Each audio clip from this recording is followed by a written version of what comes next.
ملکوال سے رپورٹ کرتے ہیں ہمارے نمائندے سید مسعود گیلانی کی رپورٹ کے مطابق بینک سسٹم میں خرابی کے باعث شدید گرمی میں بے نظیر انکم سپورٹ پروگرام سے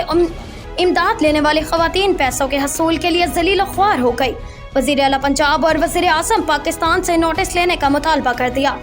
حکومت پاکستان کی طرف سے مستحق خواتین کو ہر 3 ماہ بعد 10,500 روپے امدادی رقم دی جاتی ہے، جبکہ جن خواتین کے بچے نرسری سے 12ویں تک پڑھتے ہیں ان کو یہ اضافی رقم بھی ملتی ہے۔ متاثرہ خواتین کا کہنا ہے کہ وہ شدید گرمی میں گزشتہ 1 ہفتہ سے روزانہ دور دراز علاقوں سے کرایہ خرچ کر کے یہاں دفتر میں امدادی رقم لینے آتی ہیں، لیکن شام 5 بجے تک بیٹھنے کے بعد واپس جانا پڑتا ہے۔ متاثرہ خواتین کا کہنا ہے کہ بے نظیر انکم سپورٹ پروگرام کے نمائندے کہتے ہیں کہ بینک کا سسٹم ڈاؤن ہونے کی وجہ سے پیسے دینے میں مشکلات ہیں۔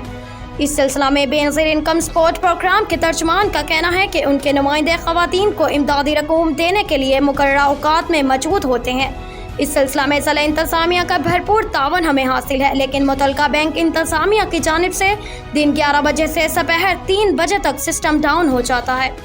جس وجہ سے پیسے دینے میں ہمیں مشکلات کا سامنا ہے۔ اگر متعلقہ بینک انتظامیہ سسٹم کو ٹھیک رکھیں تو روزانہ 500 سے 600 خواتین کو رقم فراہم کر سکتے ہیں، لیکن موجودہ حالات میں صرف 60 سے 70 خواتین کو رقم دے پاتے ہیں۔ اس سلسلہ میں رابطہ کرنے پر حبیب بینک کے ترجمان فیضان کا کہنا ہے کہ سسٹم ڈاؤن ہونے میں مقامی طور پر ہمارا کوئی تعلق نہیں، یہ نیشنل لیول پر کبھی کبھار مسئلہ بنتا ہے۔